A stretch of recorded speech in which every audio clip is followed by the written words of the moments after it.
Computer says 6:59. Good evening, everyone. Welcome to the Select Board meeting of Tuesday, September 14th.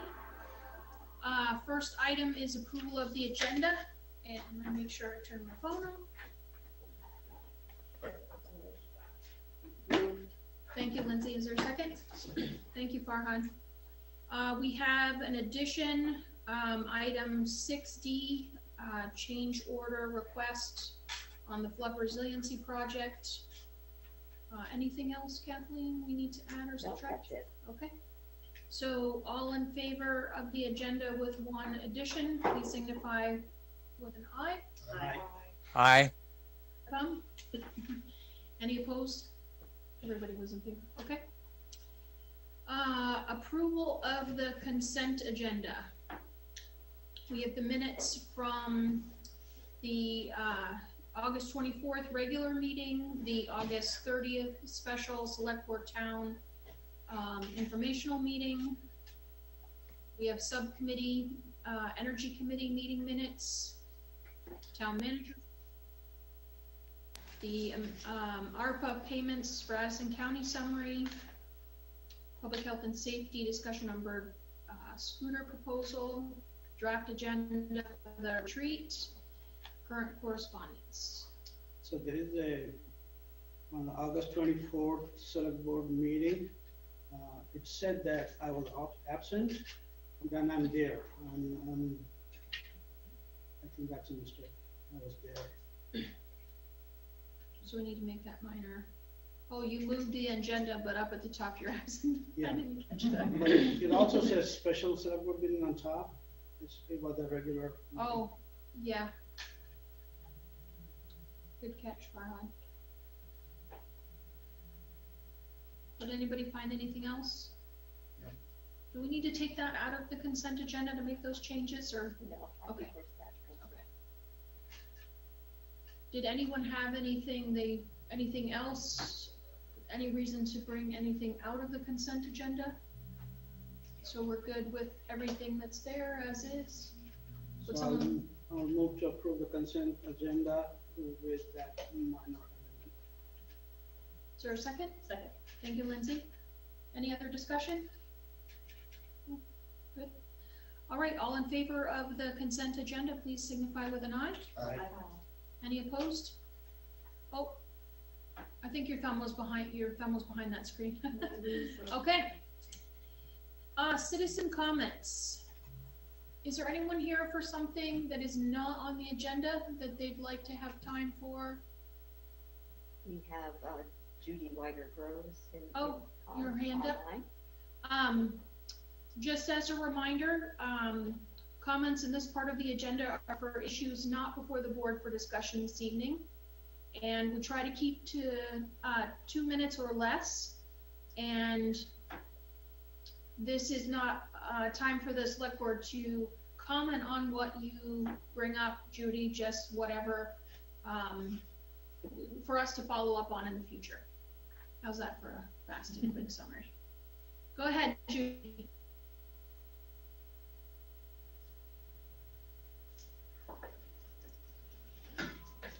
Judy, you're on mute.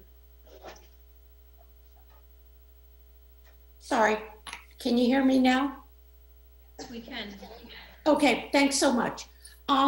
Two quick things. The first is I want to thank the Select Board for believing the research, believing the science, and supporting the money that's been put into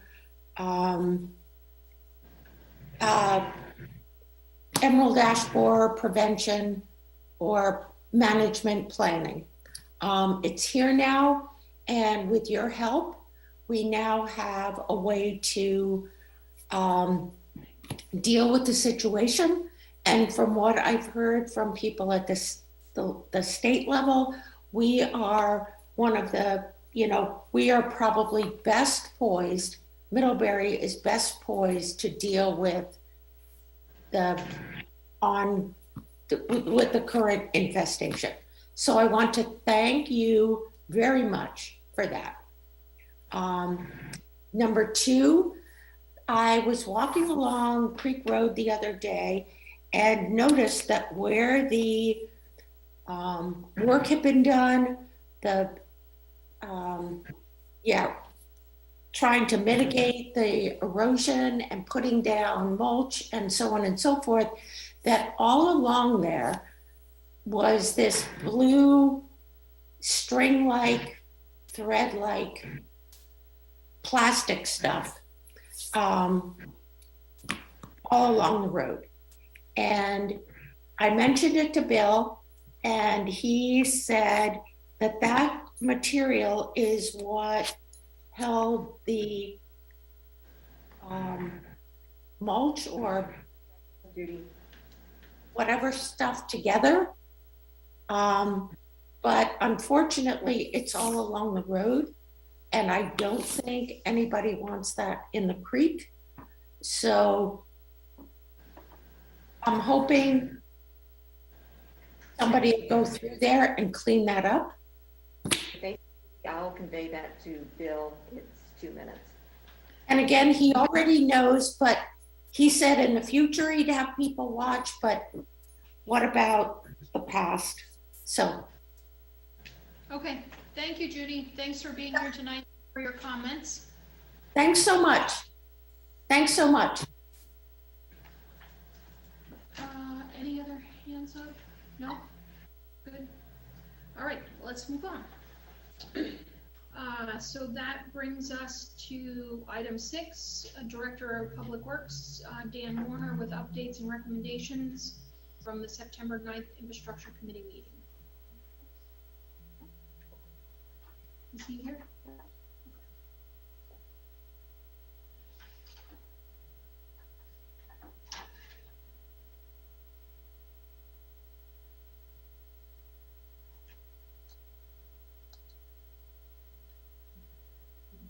Okay, I have to start my audio, video.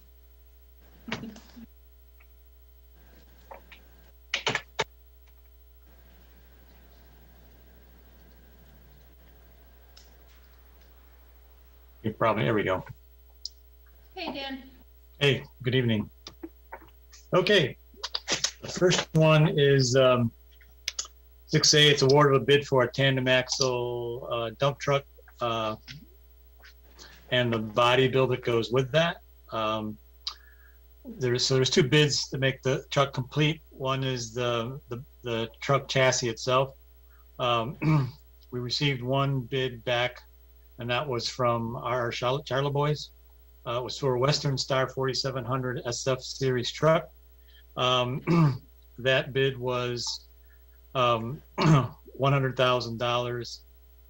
$100,567, but includes the warranties. And then there is we can do these separate. You want to just do the chassis first? So there was just 1 bid for that. We can approve that, and then we can go to the body approval, if that works for you. Heather. Any questions? Would someone like to make a motion? I'll move to award a contract to R.R. Charlotte for the purchase of Western Star 4700 SF tandem axle dump truck with extended warranty for a total cost of $100,567. Thank you, Nick. Is there a second? Second. Thank you, Farhad. Any questions, discussion? All in favor, please say aye. Aye. Any opposed, Dan? Oh, you got a thumbs up. Okay, we're all in favor. Dan, you want to take us through? Okay, the second. Sorry, go ahead. Yep, that's all right. The second part of it is the body build, and that is the dump bed, hydraulics, the snow plow, all the snow equipment that goes in the dump bed, the wing, all of that is part of the body build. So we received bids on that. Let me get to the right paper here.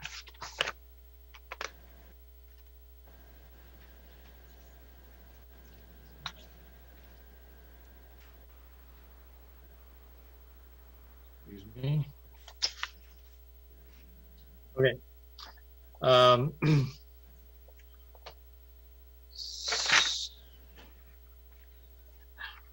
Okay, so the low bid on that one, there was two bids, HB Fairfield at 96,865 and Viking Chavez at 89,250.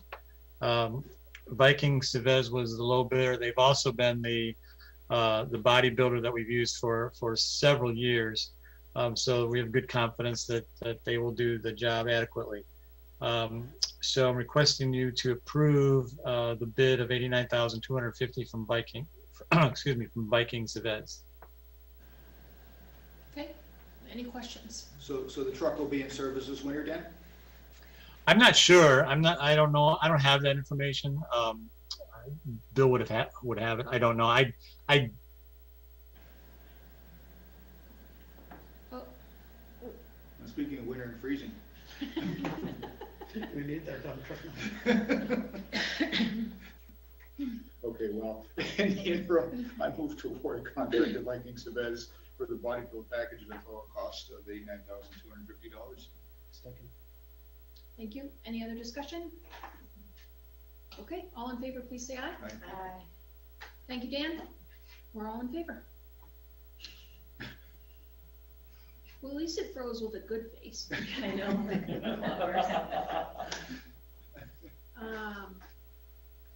So the next item is a sole source purchase request to replace the motherboard in the Pulp Mill Bridge fire protection system. No, I think you skipped one. You're right, I did. Thank you. David Shaw. Oh, yeah. David, do you want to come up, please? Sure. Our chief shop. Sure. The 6B is proposed contract for the sale of a fire truck. You wanna? Yes, so this is about the resale of the piece of equipment we're replacing and trying to solicitate companies to post that and resell that fire truck for us. It's going to be a tough sell. It's 25 years old. There's not much market for it, but I'd like to use a multiple listing factor. Gave Kathleen one listing already, and then has since learned that it's all of them will do multiple listings, and they're doing our best interest in multi-list it. Okay. Any questions of chief? No? Is there such a thing as a list price for that? There is. Just, okay. They actually send you samples of like equipment, and then you pick where you think you would fall into it. We would be in the $25,000 range Okay. to start. So it's better to go through them to price out. Yeah, and then we got to give them 5%. 5%? Yeah, Still better. that's better. Oh, absolutely. We kind of took a bath on the other one, so. Yeah, for sure. And then while I have your attention, the aerial has to go back for some warranty work. It will be out of service for 90 days. It's got to go back to the factory. They're going to come here, pick the truck up, put it on a flatbed, truck it back to the factory. They used some wiring that was not UL, or UV stable, I'm sorry. And so that's a safety hazard, and they're going to take care of some other outstanding issues at the same time. So they sold 25 of them, and all 25 of them got to go back. They started that project. They were the second one to go back, and I've got us pushed off to be the 10th or 12th one to go back. That way they kind of got their feet underneath them, what they're doing. Maybe that 90-day time will be a little less, and so we're looking at Labor Day of next year. College will be gone, our load's a little lighter during that period of time, so it'll be out of service. I've talked to both Brandon and Regents for coverage, and it's never ideal, but it is what it is. So they're standing behind the product, and we'll get a fully certified aerial back. Okay, thank you for the update. Yep. Would any other questions, or someone like to make a motion? Yeah, I'll move to authorize town manager Kathleen Ramsey to sign the multi-listing and marketing commission agreement with Brindley Mountain Fire Apparatus for sale of the town's ladder truck. Is there a second? Second. Thank you, Lindsay. Any other discussion? Okay, so let's see. Okay. All in favor, please signify with an aye. Aye. Aye. Any opposed? Okay. Thank you. We want to stay up, chief, to talk about the motherboard. Oh, the motherboard, absolutely. Dan is back with us. Still on mute. Can you hear us, Dan? Yeah, I can hear you. Can you hear me now and see me now? You're not frozen. It's the, we're at, it's the second, sorry. no worries. So we're at item 6C, sole source purchase request to replace the motherboard in the Pulp Mill Bridge fire protection system. So, Sure. So in the bridge, there's a fire protection system on the east end and some panels. And evidently there was a nearby lightning or electrical storm that blew out the motherboard for that fire protection system. So Bill got some quotes from a company out called Royal Group. They're out of Rutland, Vermont. Yeah, this is a sole source purchase, and reasonably local, of course. But anyway, they're going to replace that motherboard and then also add surge protection to the zones that are within the bridge that sense different parts of the bridge, and trying to reduce the likelihood of future electrical or lightning interferences.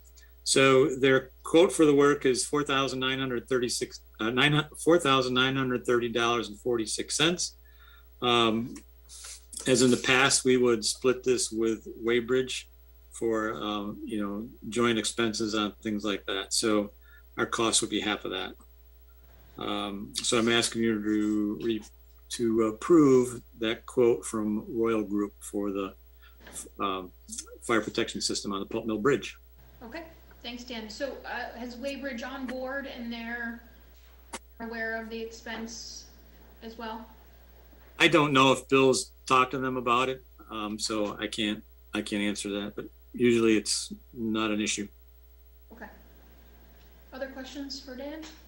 No, Yeah, did you put this out for bid, or is the Royal Group is the only one who does this kind of work? Bill didn't put it out to bid. I think this was the only firm nearby that would service it. They have done so in the past. So that's about all I can tell you at the time. I could see this being a specialty item that there's not a lot of,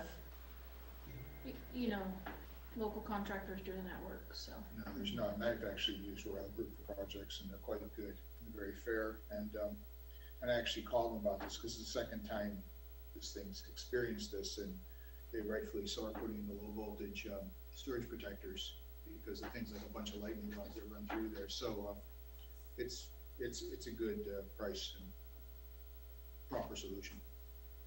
Okay. Questions? Motion? I'll move to award a sole source contract to Royal Group for the purchase and installation of a replacement motherboard and surge protection for the fire protection system at Pulp Mill Bridge for a total cost of $4,930.46. Second? Is there a second? Second. Brian seconded, thank you. Give a chance, the first time you hear it. Any other discussion? All in favor, please say aye. Aye. Any opposed? Everybody's good. All right. Are you taking over? Go ahead. Okay. It's weird me running the meeting with you sitting next to me. Or you should see a special expression. It's probably good I don't. That's great. All right, Dan, 6D, Sure. the resiliency project change order request for reinforcing the existing flood wall. Sure. So what this is what we're going to do is take the existing wall, clean it up. The contractor would knock out any loose mortar. They would fill that with a concrete type product, and then go over the whole wall with a somewhat similar product that would give a nice finish to protect the wall from further weathering. At the top, they will install a 4-inch thick cap, and they're going to dowel that in to the top of the wall so it won't be, knocked over easily or knocked off easily. And so this is for the existing wall. It's about 110 feet long. And then on the homeowner side, they're going to dig down a few inches below the existing, the soil or the grass area. So when they trowel this on, it's going to be, below the visual level. And then when they backfill it, it'll all look like it was, done nice and neat. On the riverside, same thing. Of course, the riverside is more exposed, so they will go further down the wall. And then when it's backfilled, it'll be covered up. So what it does is basically is to seal the existing wall and top from further weatherization. Their price to do that is, this is Markowski's price to do that is $98,325. There is money in the budget between FEMA and the town to cover this cost. And so the engineer and we are recommending that you approve this so they can get going at it shortly. Okay, questions? Hang on just a second. I will get you in a minute. Just want to make sure the board doesn't have questions. Dan's good. Oh, hi, Dan. Hey, just a quick question. I was kind of surprised at the cost is $98,000 to do that kind of work. Are they using some type of magic fill there or something? I don't know. I think we all were kind of surprised. It's a lot of handwork. It's going to be hand troweled on, and the patching, of course, has to be hand. But it's like finishing off a big sheet of drywall, and it's 110 feet long, and 8 or 10 feet on the other side. So it's a fair amount of handwork. I really have no other experience with how much it was cost. The engineer looked at it. He was a little surprised too, but it is what it is. But I don't think there's much of a track record on doing these kinds of things. So that's the best I can tell you. It's not something like they can use a method like shotcrete or anything like that we haven't had too much success with actually. But yeah, I think originally that was the thought, and then I think some digging into it found this would be a better product long term. So it's a Sika product. I don't know if you ever use Sika products, but they're usually well made and perform well. So best I can tell you. okay, thanks a lot. Brian? Dan, I had a question. Just curious, we've been working on this project for a very long time. I was disappointed that the engineers hadn't discovered this before when we were putting the whole project together.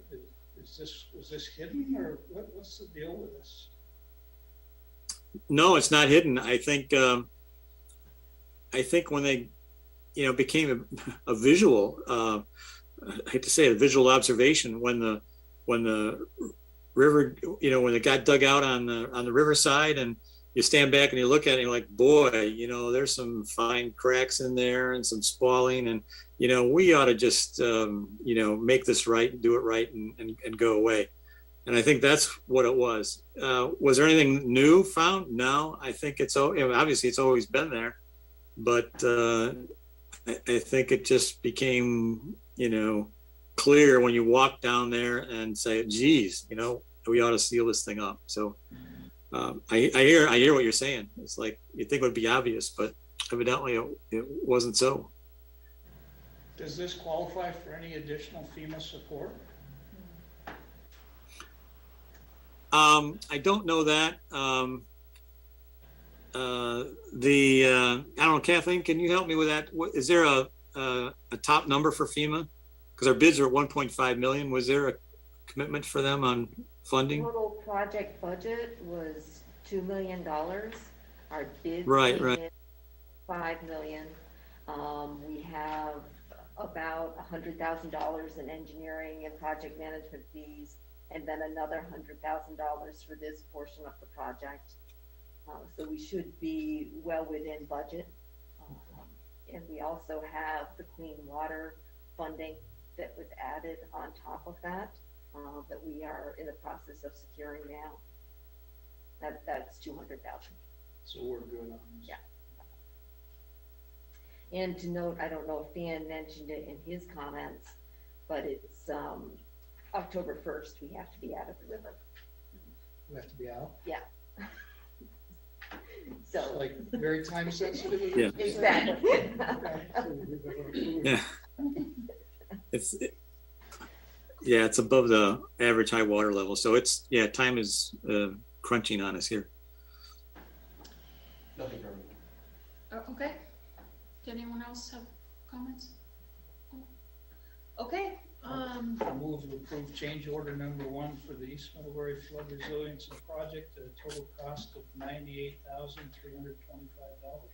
thank you, Brian. Thank you, Lindsay. Any other discussion? All in favor, please say aye. Aye. Any opposed? Got a thumbs up from Dan, we're good. All right. I think that's it, for you to, oh, no, we had an addition. Well, this was the addition. A little notice next time that I'm running the meeting. Okay, I think, Dan, that's it for you for this Okay. evening, right? Right, yes, sir, yes, ma'am. Thank you. So we need to bring Chief Hanley in. So we'll wait just a second for that.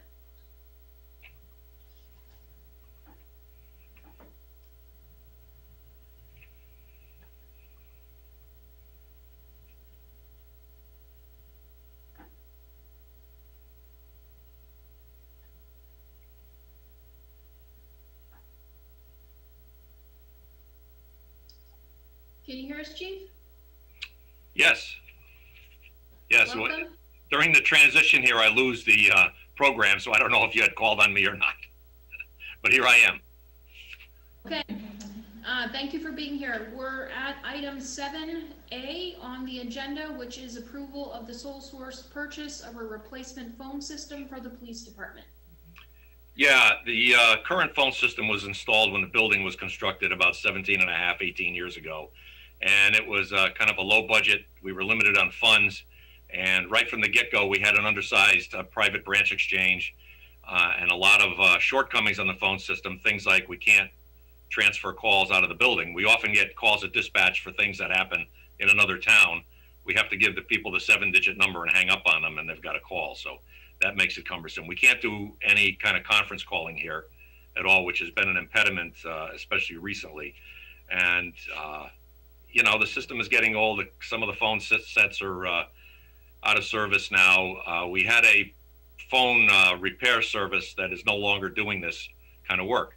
So I had gotten a hold of John at BTS, anticipating a capital improvements thing sometime in the next few years to put it in the long-term budget.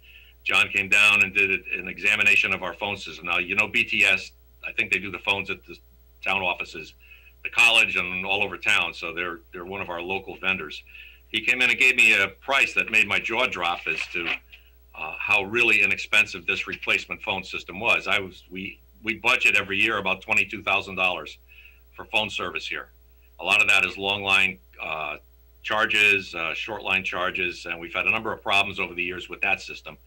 I don't know if you remember a few years ago, somebody cut a cable in Ohio when we lost our phone system here. Another guy cut another cable and we lost phone system again. We also have to transfer our calls out of the office down to the state police at other times, and it's becoming a very cumbersome process. So John sent me a proposal on the system, and it's actually going to be less than half of what we're paying for phone service now. So I decided let's see if we can move on this now and save ourselves, even in the first year, probably a good $10,000 or $12,000. And that's the proposal you have here. John, I believe, is on the phone or online. If you have any technical questions about the system, the initial cost of setting the system up is $3,360 with a recurring monthly cost of $603, and that gives us a first year cost of, or rather a yearly cost of $7,238.28. This is all on voice over internet protocol, being digital. It builds in the redundancy for us so that we don't have to mechanically switch things around. If we lose our system, we can program it to ring down in Westminster to pick up our calls until we're back up online. So it's a very attractive system for us. Chief, are you still gonna have one, POTS line, like a dedicated landline, not voice over IP line, just so if the internet goes down, you still have one line coming in?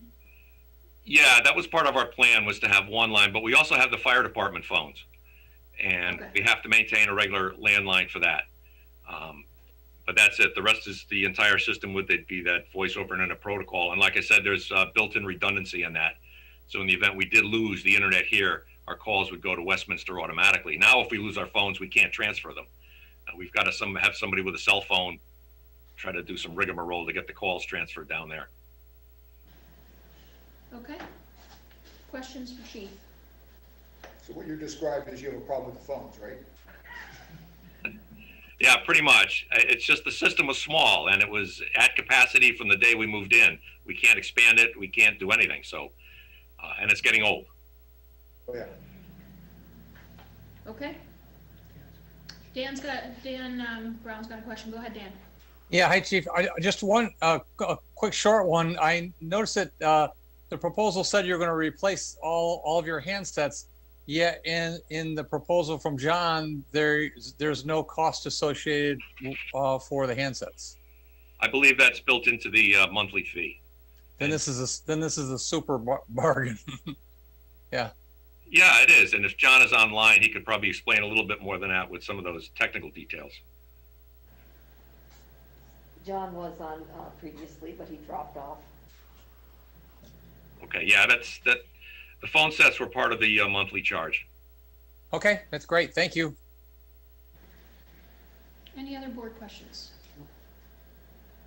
Would you please come up to the chair up at the table here and just introduce yourself, and then will get picked up in the microphone and on camera. Hi there, Rainwalker Winter Ranger. Can you hear me okay? Yes. Great. I just wanted to know, I just learned of this recently, so I have no idea whether this Maple fiber optic project is coming online and whether that's part of this or not. Maybe too early to even speculate. Thanks. Are you referring to the Maple broadband? Maple broadband, yes. So I think that's more about internet access for more rural areas, correct? Correct. And so that would not, other than maybe some more reliable internet for voice over IP at some point. Any other thoughts? No? Before John changes his price, we move on this one. Okay. Would you like to make a motion? Well, if it says, sure. I'll move to award a sole source contract under the town purchasing policy to BTS for the purchase of an Avaya Cloud Office voice over internet protocol phone system for the police department at a total cost of $3,360.80. Thank you, Nick. Is there a second? Second. Thank you, Farhad. Any other discussion? All in favor, please say aye. Aye. Any opposed? Thank you, Dan. So we're good. Thank you, Chief. We Right, can thank you. move- Thank you for being here this evening. You're welcome.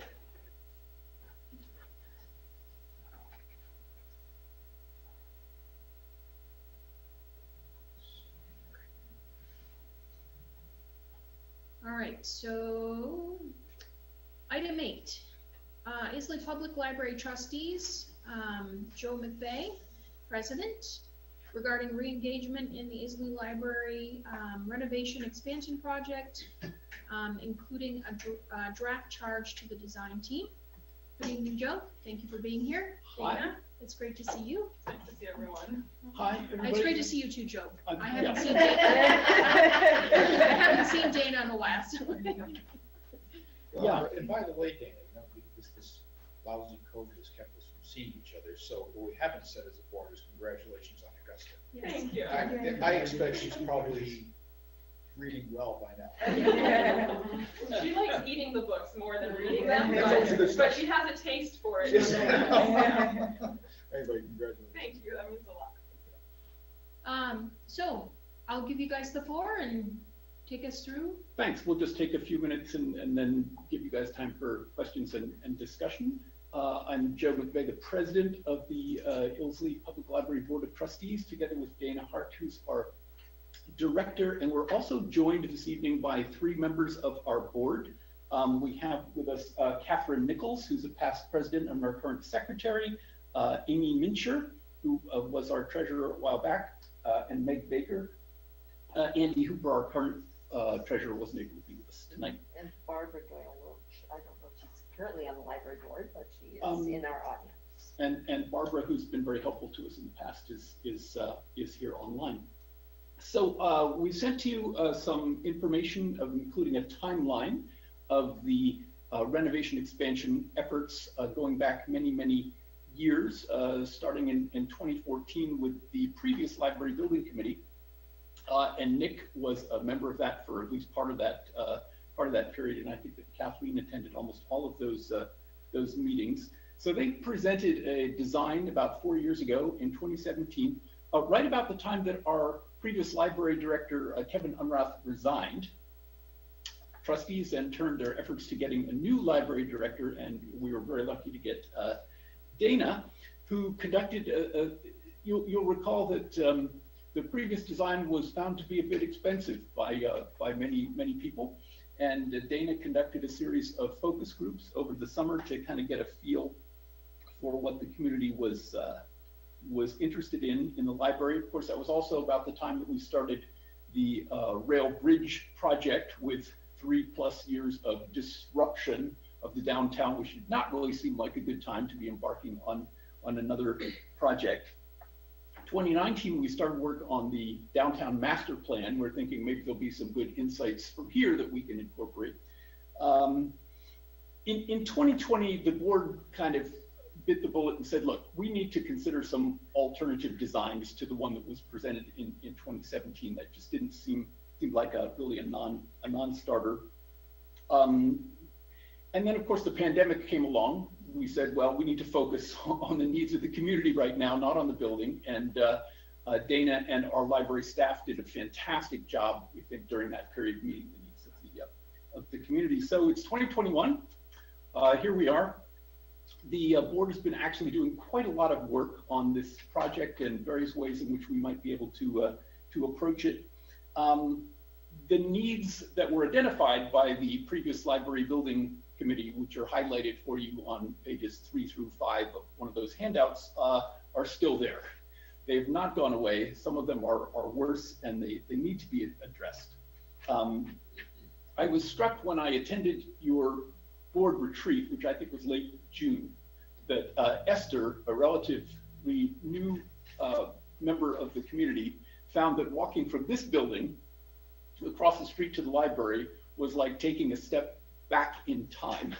I don't know if you said a century, but certainly back in time. It is back in time. We really think it's time to convene a new group to look at the design. We and you are stewards of the future of the town. So we've put together a draft charge, a proposed draft charge. We're very open to your feedback, your thoughts, your ideas on that, your questions, your input. And Dana, I don't know if there's anything you'd like to add here. I think you covered pretty much everything I wanted to say in the opening remarks, and yeah. Okay. So I think the way it's presented, we won't take action on it tonight. Just have a chance to ask questions and chance to think about it. And I think the recommendation is maybe we schedule more time in the agenda for the 28th of September for further discussion. Sure.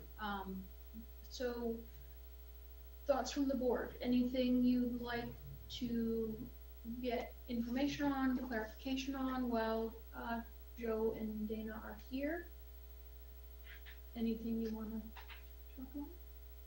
No, I mean, one of the topics we're going to discuss at our board retreat coming up next Tuesday is the downtown area. And it's conceivable, and some of the ideas we will discuss kind of on ancillary is that this could be maybe somehow even a part of that bigger project. And so at this point, everything is on the table. So I think, right, let's hold off, but let's see how this might weave into the grander project. Okay. Hang on just a second, please. Did anyone else have questions? Esther? I am in full support, and I'm so excited for the potential even of this.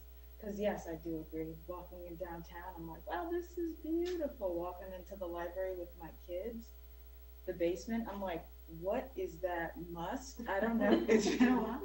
And That's history. yeah, history that is ready. It's time. It's time. There should be history. I know. Yes, please. Should be history. So I'm so excited for this work and full support. So thank you. The history is wonderful, but it also presents a challenge, because if you think about this building or, you know, the police department or the new gym, you know, you build something, round up, here we go. 100-year-old building presents some challenges in terms of the existing, what's there now, the floor, the layout, the wiring, the plumbing, all that. So. It does, but on the other hand, it could be grand. Yeah, which reminds me, I'll just pass this around. Dana gave this to me today. It's it's the American Library Association, their magazine, which happens to be focused on design this month. I'm just going to pass this around, and you can take a look at what's going on elsewhere around the country, including up in Shelburne, where they won some kind of award. Yeah, they won a library design award from the American Library Association last year. I've been up there for a retreat, and it's pretty, the way they've combined the old with the new, and it's pretty unique. It's pretty interesting. So The one on the top reminds me of the one in Manchester also. They have a nice library there. Mhm. We went a couple of years ago with Kurt and all of us. It's a beautiful library there. Yeah, we also have to understand that was built from ground up. So this is something They abandoned their old library. Yeah. And I think that's something the previous building committee considered, the possibility of leaving this space and building something elsewhere, and opted not to And recommend it. that was one discussion, and also part of it was to take down the 80s edition. Both editions. They did the addition down and do that and retain the basic core. And that particular architect who brought in, I mean, they have a tremendously good experience with that. And then some of these architects got this, put a bunch of second-class citizens there. does the board have other questions? Should I stay where I am? Can you all hear me? Yes, or maybe just come up where the camera can, the biggest thing is the people in the audience can't see you unless you come up where the camera is. So even over like on the edge of that table would be great. Okay, so I'm Braden Walker, major again, and I'm an amateur music teacher as well as substitute music teacher when necessary in public schools. I've been for gens in recent years, so I just wanted to put in a request for a music room as part of it. You might already know there's a music library as part of the Isley collection now, and it is of use to me. I just feel like could have a nice place for I guess a music room, but also then maybe a place to listen to music recordings and things. There's obviously a Middlebury College, which would normally be open, but it's definitely a community where lots of music is already active. And so since sheet music is part of the collection, it would seem to make sense that perhaps there'd be a room for 6 or 7 people with a piano, maybe a guitar and something like that. So it might actually make it easier to fundraise, maybe? I don't know. It's like an attractive part. Thanks. Well, we Make that little note on your wish list. I've done we did want to point out that, you know, on that list of deficiencies of the present building, there's one thing that just cannot wait, which is the HVAC system. Do you want to address that, Dana? Sure, yeah. I think the select board knows that for the past year or two, we've been working with engineering services of Vermont on a plan for a cold climate heat pump system that would replace the current fuel oil system. And as part of my capital improvements budget request this year, we're requesting $600,000 to do that work. The good news being that when that system is put in, it will be designed to accommodate a renovation, expanded square footage if we should add it, and all of the interior heat pumps and the exterior heat pumps can be reused. So if we were to go ahead and hopefully make this upgrade within the next year or two, there wouldn't be substantial duplication of cost or equipment if we then had to say tear down the 88 edition and rebuild the equipment. Yeah, that's something we have been kicking down the road a little bit and need to get addressed. Yeah. So if I could, one of the questions that we have for you, and you'll notice if you take a look at our draft charge, is there are a few question marks in there. And one of those question marks is the composition of the committee or the design team. The previous design team, I think, had 2 members of the Ilsley trustees, 2 members of the select board, and was it 3 public members, something like that. So we would certainly want to have a couple of trustees on it. We would want Dana to be, if not a member, obviously an important part of that. We would be delighted if there were 2 of you or 1 of you or some of you who would be willing to take on this work. And it's going to be work. It really is. Although the previous building committee laid a lot of groundwork. I mean, a lot of that work is not, we're not going to reinvent the wheel, but there will be a lot of work to do.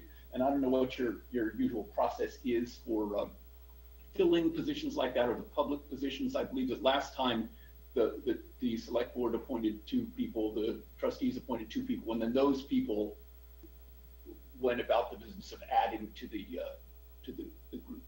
But that's a question, and I think that it's up to you to make those appointments, I believe.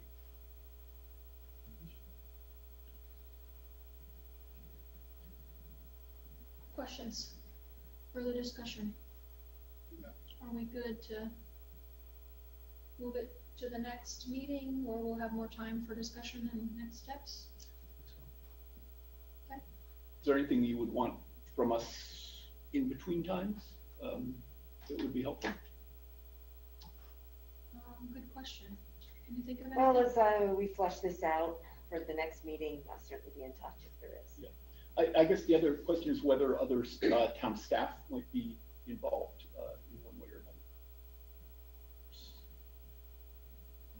another. Yeah, well, we can certainly ask Kathleen to provide us some guidance on that as well, and Sure. what she might estimate that time commitment to be. Okay. And in the meanwhile, we're all available for any questions that you have. So thank you very much. And I have some questions actually on HVAC. Because it's the agency I work for, doing some interesting things with historic buildings. Oh, okay. To optimize space. Well, yeah, the 2 of us then should connect on it. Yeah. The plans are still being worked on, so there's still time to make changes and ask big questions. Yeah, no, maybe within the next 2 weeks, because I'm hitting my fall Yellowstone Parks and detailed plans. Yeah, and what was that? Yeah, Yeah. by the way, we did have a meeting there, so wish. All right. Okay, thanks, Ann. Yeah. Thank you. Thank you. Okay, thank you both for being here tonight and for providing the information, and we'll bring it back up next time and go from there. Great, thank you. Thank you. See you tomorrow. Okay, that brings us to item number 9. Randy, you said your names. I tried to catch your name, Randy, when you said it earlier. Kurkowski?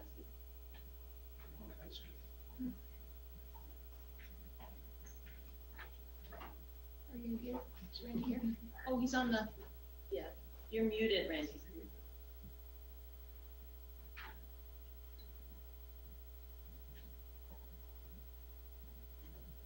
Can you hear us, Randy?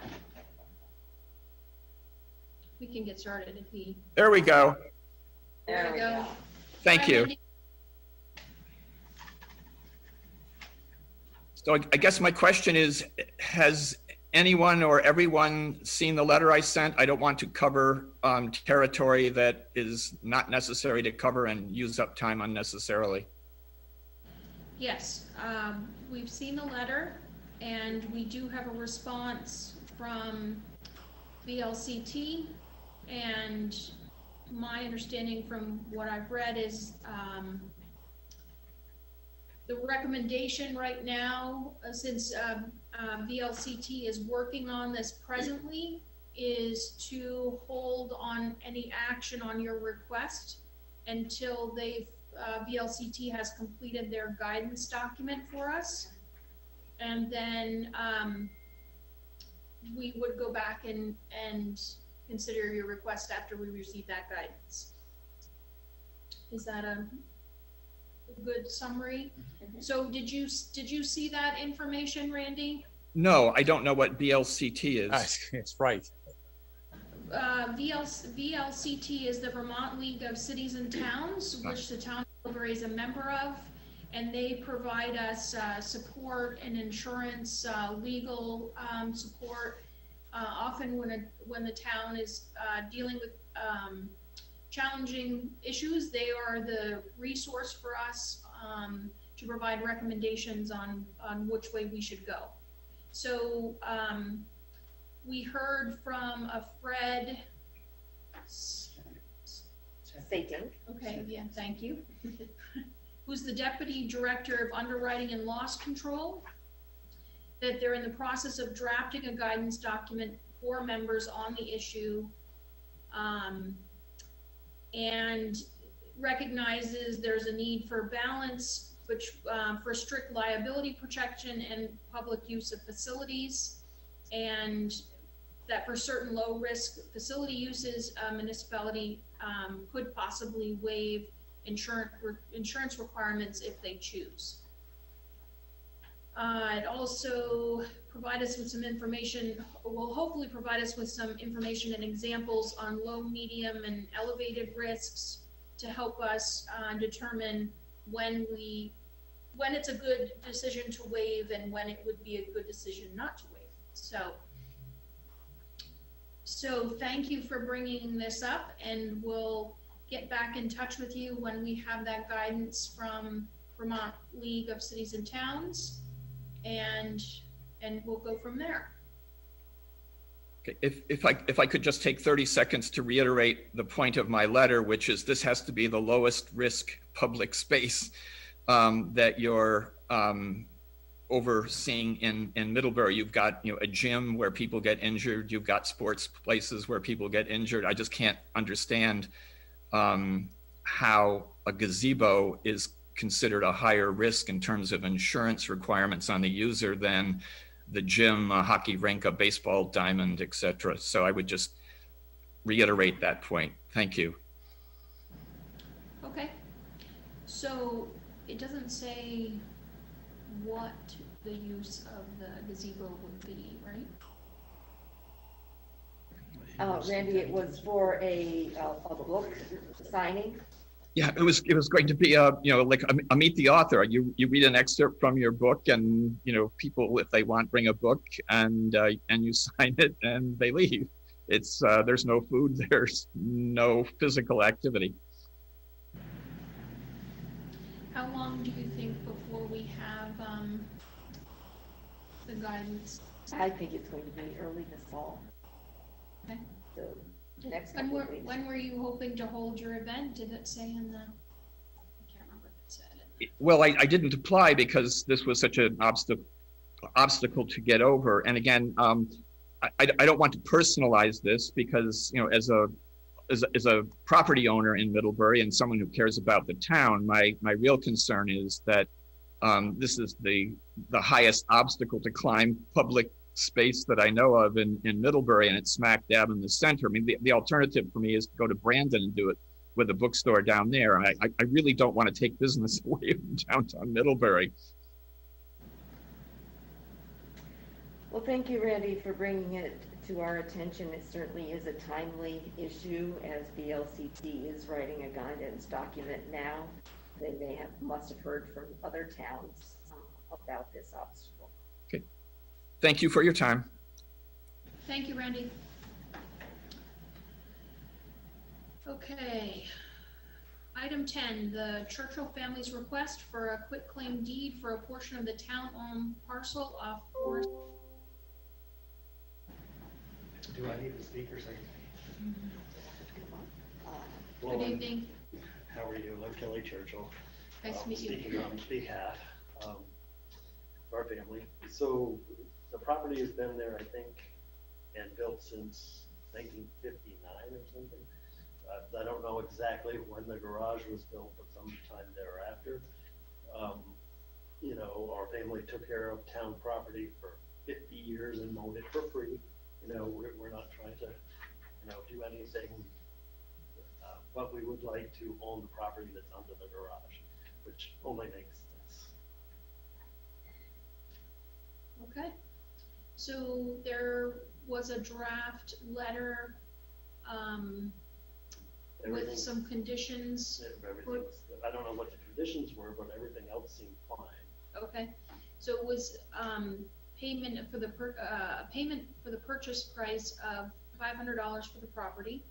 Fine. Payment of all expenses associated with property transfer, including costs for placing the required, 24 VSA 1061 public notifications. And that was it, just those two, right? Absolutely fine. Town's legal expenses. And Yeah, we'll cover all those expenses. Makes perfect sense. So you're good with the conditions? Yeah, Yep. well, yeah, if that's the condition, but Yep. that's great. Yeah. How about the board? Why not? Okay? So, if there's no other discussion, somebody make a motion? So I'll move to authorize town manager Kathleen Ramsey to offer the Churchill Family Trust a quick claim deed for the town-owned parcel at 1 Forest Lane. Thank you, Farhad. Is there a second? Second. Thank you, Lindsay. Any further discussion? All in favor, please say aye. Aye. And Dan, it's got a thumb up. We're all in favor. Thank you. So there's a second motion. Yeah. Um, I also moved, subject to Churchill Family Trust's acceptance of conditions outlined in the letter. I further authorize town manager Kathleen Ramsey to work with council to finalize the quick claim deed for board approval. Thank you, Farhad. Is there a second? Thank you, Lindsay. Any other discussion? All in favor, please say aye. Aye. Dan, it's got a thumbs up. We're all in favor. Thank you. So this may sound really slick and easy, but like a lot of the things we're involved in, it's going to take some time to get the easement deed drawn up and the survey done and it's a 30-day notice in the newspaper. That's fine. And if you need money to cover the cost of these things, that's fine as well. Okay. This is a willing customer. So, thank you very much. Yeah. Good luck. Kathleen, do we need to do anything now for any kind of public notice? Do we have to be hearing on it, or do we have time to do those things? The way the 1061 notice is, it appears in the paper, and only if there is a petition of 5% of the voters, then you're required to take it to a town meeting. Okay, so we aren't required to do anything publicly other than what we have tonight. Okay, unless we get that. Well, let's hope not. Okay. Thank you Okay. very much, everyone. Thank Have you a for great being day. here this evening. Enjoy your Vermont. Okay. So now we're at item 11, appointment of voting delegates for the Vermont League of Cities and Towns, VLCT annual meeting, and the Property and Casualty Intermunicipal Fund, and VLCT Employment Resources and Benefits annual meetings. Wow. Thank you for spelling out all those acronyms.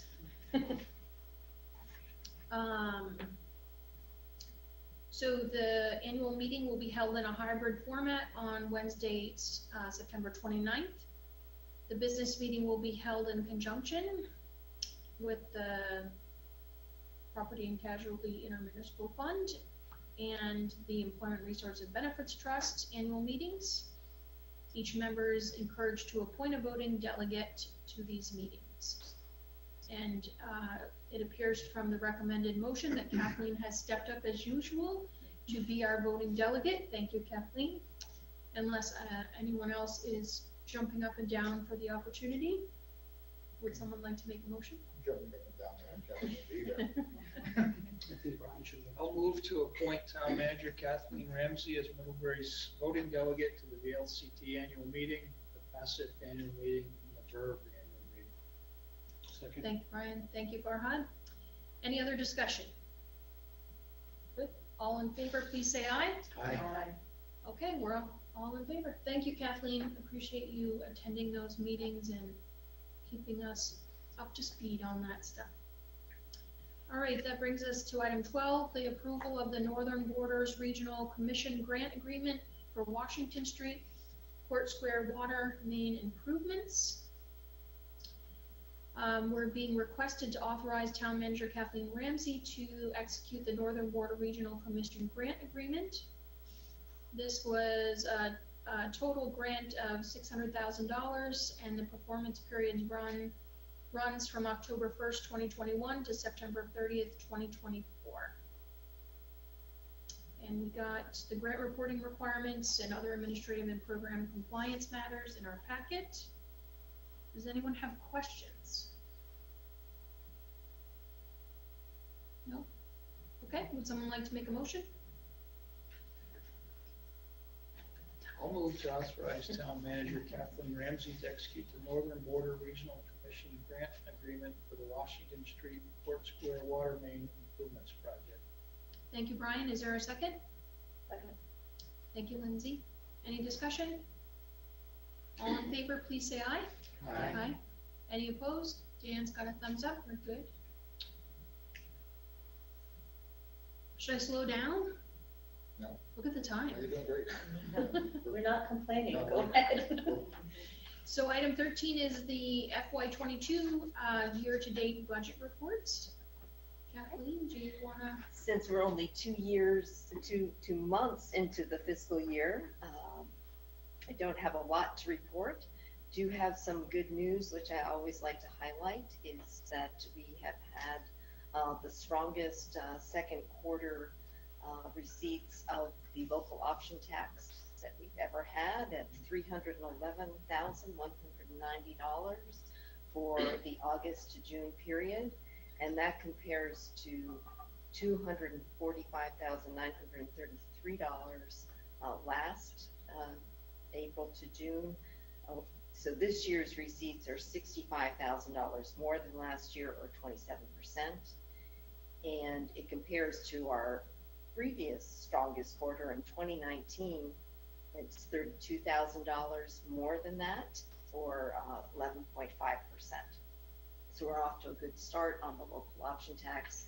And you'll also note that under tax receipts, they're up because we had a tax payment that was due earlier this year than last year in August compared to November last year. Wonderful. Thank you We for the also good news. moved on to 3 payments versus 2. So we'll savor this good news. and that's all I have. Okay. All I have is good news. Wonderful. Thank you, Kathleen. Questions of Kathleen and the budget reports? Everybody's good? Would somebody, oh, sorry, I jumped ahead. Nobody's gonna do that.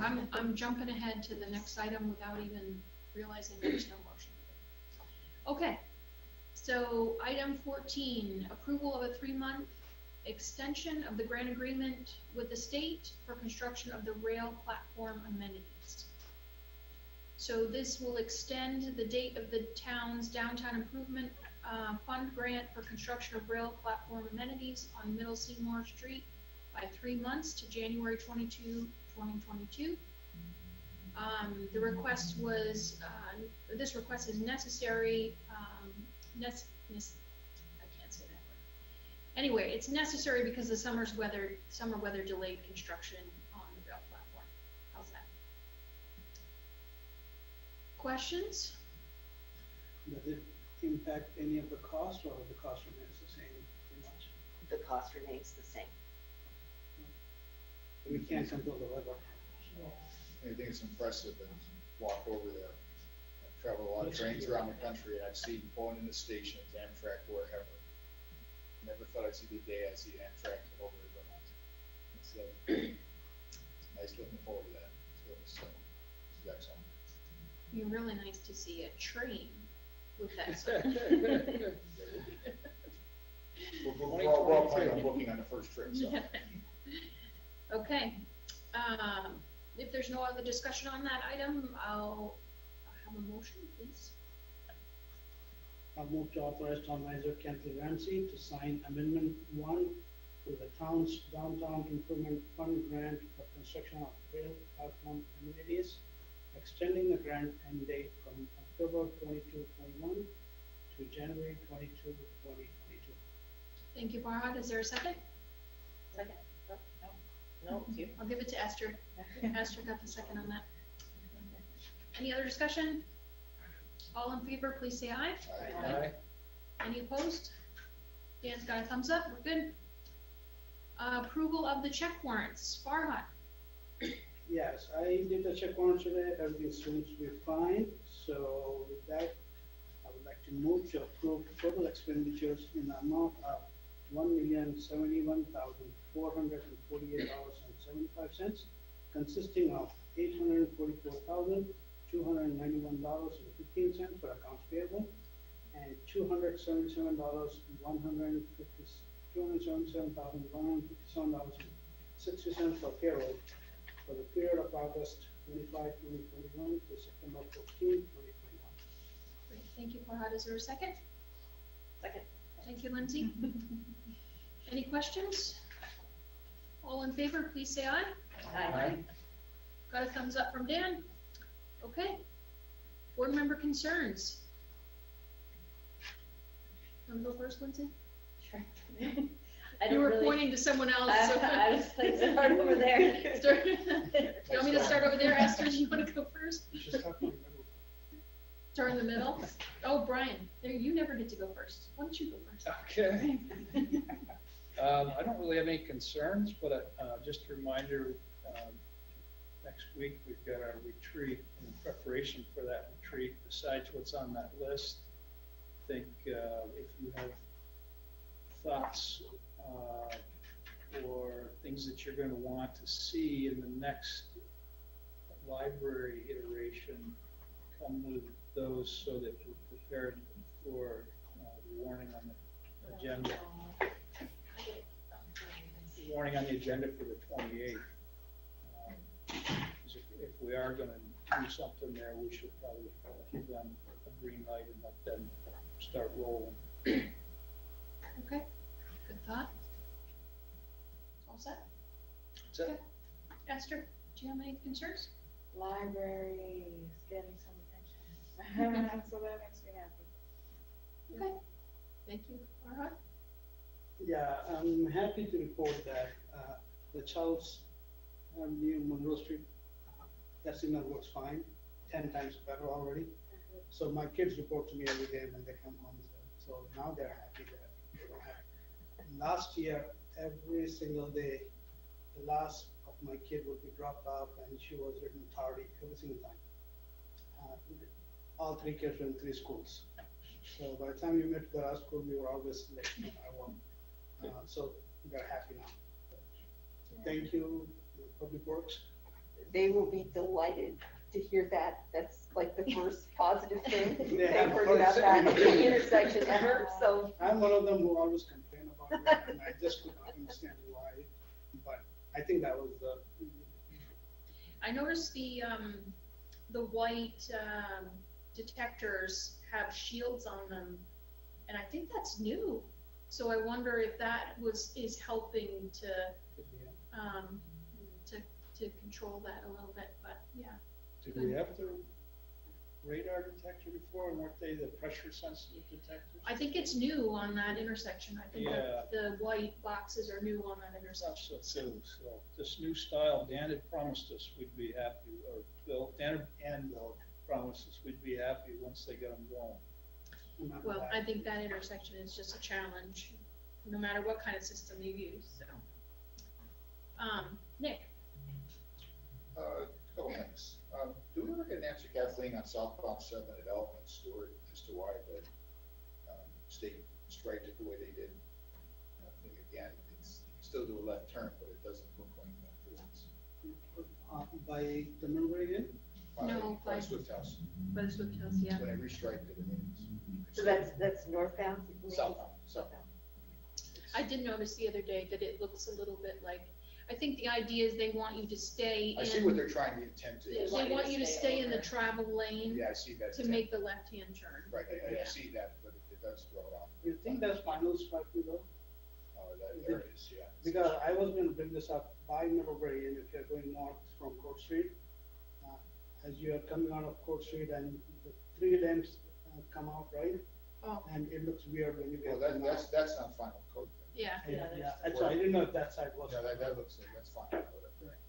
So, the second thing is, you know, the bond was approved by the voters for the Acorn solar project. When will we be making the payment to them on that? Is it at the completion of the project? We have to wait 30 days for that vote to be perfected. Right, but at that point then, since we don't really have any say into the project, and normally we have our own professionals overseeing it, we require construction bonds and all those things. And I know Acorn's done this before, but we also know construction projects sometimes hiccups happen. So in that case, since we're really kind of consumers buying into the project, it seems we shouldn't really take any risk until the very end to make the payment when it's completed and commissioned. You bring up a good point. We should have an agreement with them. Yes. And I'll put that on the agenda for September 28th. I do think that they indicated when they came here that they needed that money to run the construction, because they don't have a lot of cash flow to support that construction without the money, so. I get that, but on the other hand, if this is different than anything we've done before, Right. where we require bonding, we have, you know, Dan and Bill and Kathleen and your Right. committee and everybody overseeing, so. But we also are, what, at 15% of the total project, Yeah, so. but it's still $300,000 Oh, of yeah, taxpayers' Yeah. money, so I know we're not a cavalier bunch with the money, so we want to make sure that, Yeah. we're safeguarded in this money, so that, because I know you can't have a track record, but Yeah. sometimes And- things just don't. And how much is that? Because it's less than 323,000, because that was the amount for 25%. So we're only 15%. So we're down somewhere in the 200,000, Kathleen? It's still Wasn't it like 20,000 of 240? taxpayers' money. Yeah, no. Yeah, I just don't want the town of Middlebury to tank a project to also. right. No. I know we brought up the rail platform already, but it just looks really good.